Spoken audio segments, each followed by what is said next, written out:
আসসালামু আলাইকুম রহমতুল্লাহ। প্রিয় শ্রোতা ভাই বোনেরা, দেখুন আমি কিভাবে কলা দিয়ে, সুজি দিয়ে, তিল দিয়ে পিঠা বানাচ্ছি। এখানে আমি কলা মিশিয়ে নিচ্ছি সুজির সাথে সাথে কিছু তিল নিয়েছি, এটি দিয়ে মাখিয়ে পিঠা বানাবো।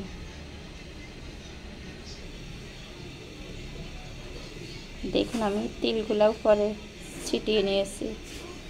দেখুন এখন আমি সবটি একসাথে মেখে নিচ্ছি।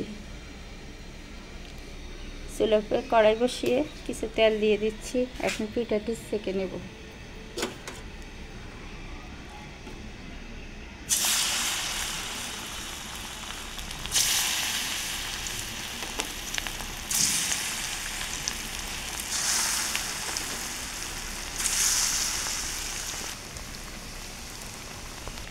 আমি এই দইটি মাখাইতে কিছু দুধ দিয়ে দিচ্ছি সাথে। এখন পিঠাটি সুন্দর একটা গ্রান বের হইতেছে।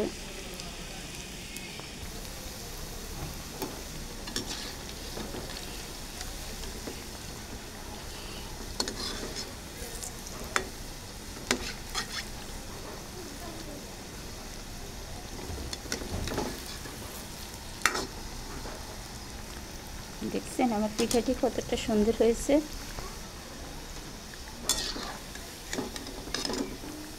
দেখছেন পিঠাটি কেমন।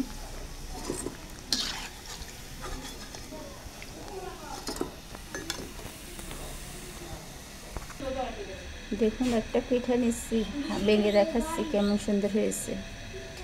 এভাবে দুধ দিয়ে, সুজি দিয়ে, কলা দিয়ে, একটু লবণ দিয়ে পিঠাটি বানালে অনেক স্বাদ, অনেক গ্রাম, সেরকম সুন্দর হয়। খেয়ে অনেক মজা পাবেন।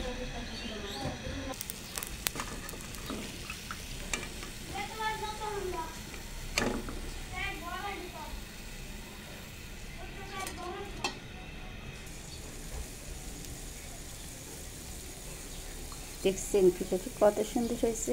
এভাবে একবারে এই পিঠা বানিয়ে খেয়ে দেখুন কতটা মজা। সাথে তিসি দিয়েছি না, তাতে বেশি সুস্বাদু লাগতেছে।